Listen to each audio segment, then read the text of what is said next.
Olá pessoal, então vamos retomar a nossa aula. Na aula passada a gente estava falando que o direito é um sistema e de que forma ele funciona, né? A gente vai dando continuidade, dizendo que o direito ele vai ser uma ciência, mas ele é uma ciência não exata, diferente das engenharias, das matemáticas. Ela vai ser resultado cultural, como a gente já falou, ela se modifica com o tempo e com o local onde ela está. O direito ele não está no campo do ser, ele está no campo do dever ser. E o que isso quer dizer? Quer dizer que o direito ele é feito para ser algo perfeito. Mesmo que nem sempre a nossa sociedade consiga se enquadrar de forma rápida dentro dessa questão de perfeição. Então a gente vai fazer uma lei, mesmo que a gente ache que ela vai demorar um tempo para acabar funcionando. Um exemplo disso foi a Lei Seca. A Lei Seca foi feita, foram se diminuindo cada vez mais os padrões de álcool até que a sociedade conseguisse se adaptar ao sistema e hoje em dia a questão de dirigir alcoolizado com qualquer quantia de álcool no sangue acaba sendo uma infração. Tá? Então ela foi feita para ser perfeita, mesmo que tenha levado um tempo maior do que o esperado para que a sociedade se enquadrasse e entendesse a importância dessa questão. E o direito ele vai sofrer influência de várias outras ciências, certo? Como, por exemplo, diretamente, a psicologia, a antropologia, a filosofia, que são áreas que estão diretamente ligadas ao pensamento jurídico, e outras que também vão influenciar, mas que às vezes a gente acaba não pensando, como por exemplo a economia, as engenharias. Quando a gente fala de normas técnicas, a gente está falando no sistema, trabalhando com questões técnicas específicas e criando regulamentações, padronizações para que a sociedade siga daquela forma que foi tecnicamente estabelecida, certo? Então, ela vai sofrer influência de todas as áreas de ciência.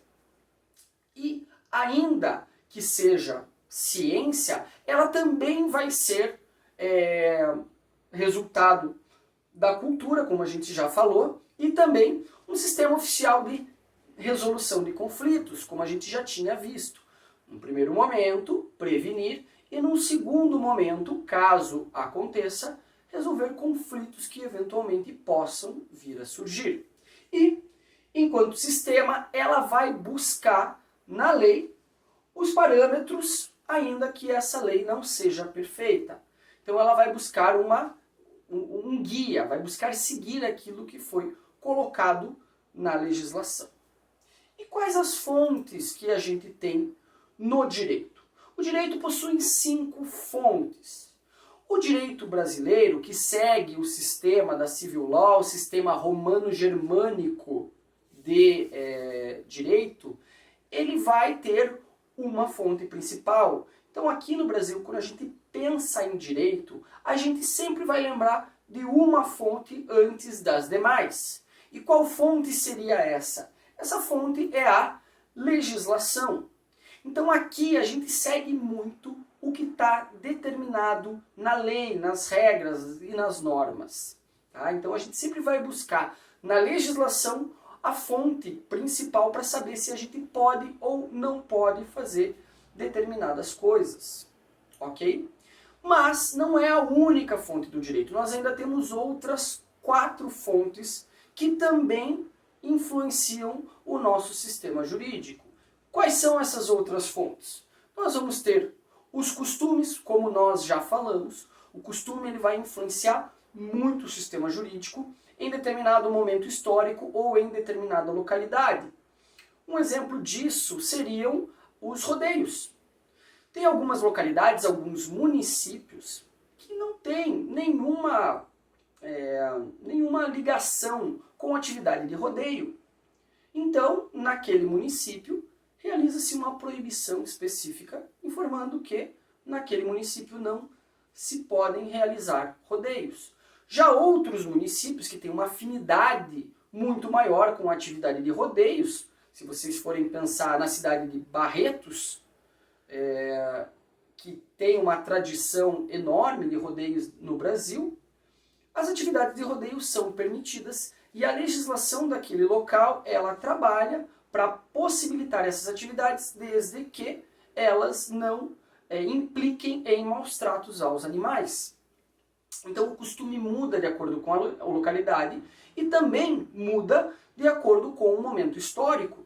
Em algum momento histórico, o voto feminino não era permitido. Hoje em dia, o voto feminino já é permitido, incentivado e já faz parte da nossa história, da nossa vida atual, do nosso costume atual. Então os costumes eles se modificam no tempo e no espaço. Além dos costumes, nós ainda vamos ter a doutrina como fonte de direito. E o que é a doutrina? A doutrina é realizada por cientistas, acadêmicos, estudiosos que desenvolvem trabalhos técnicos científicos que vão influenciar o direito.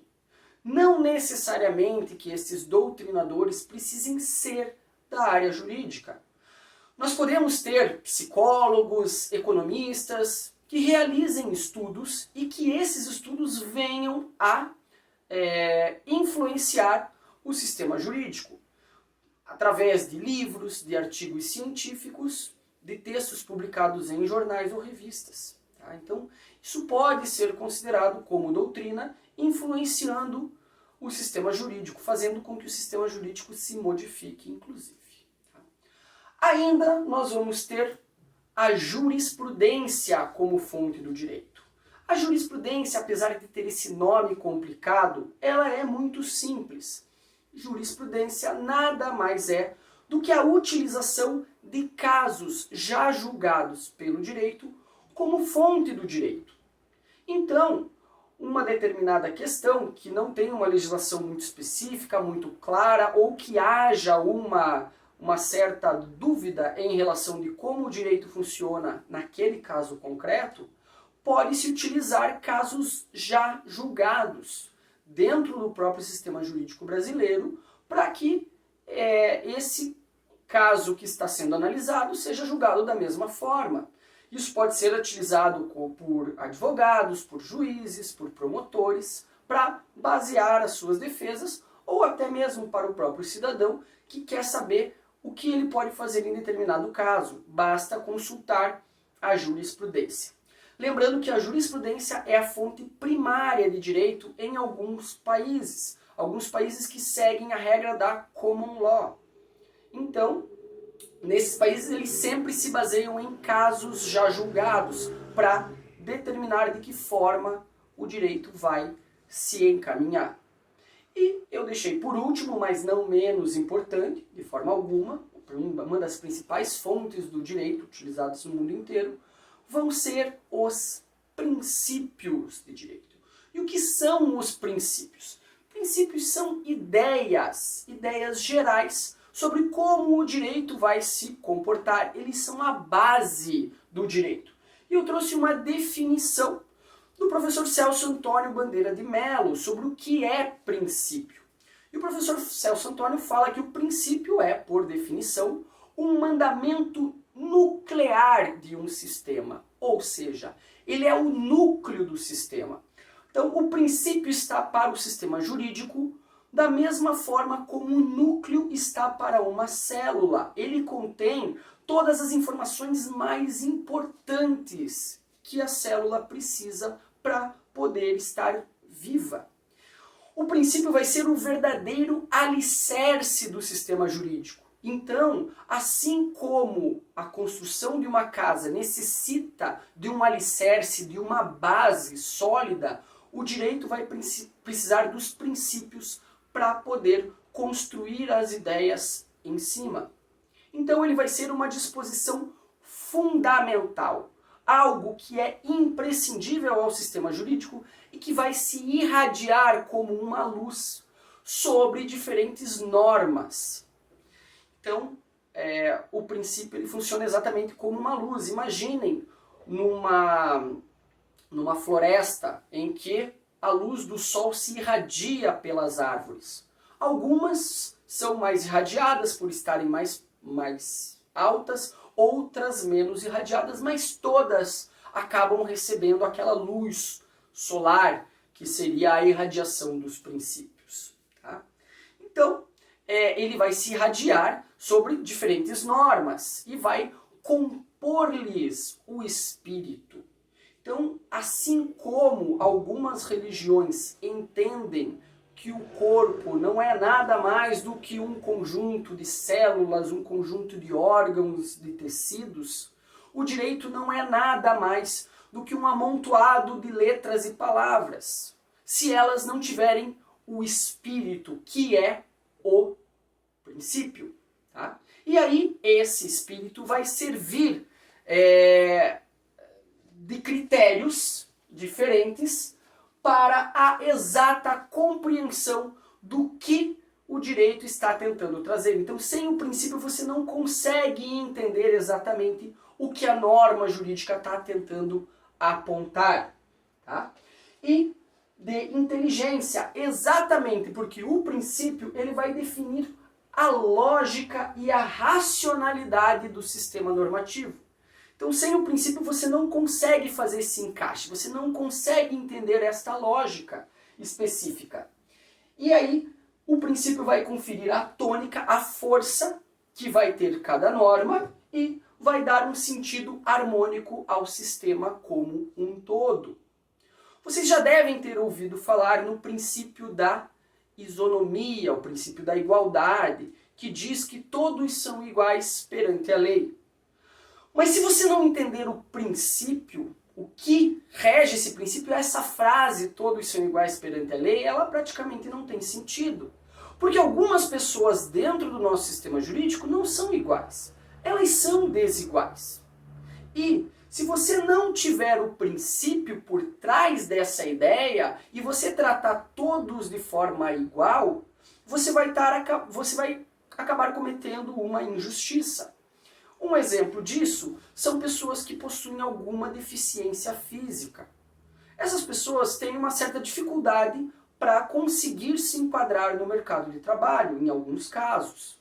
Então, o sistema jurídico ele acaba dando uma vantagem para que essas pessoas possam ter a mesma condição que as pessoas que não tenham uma deficiência física.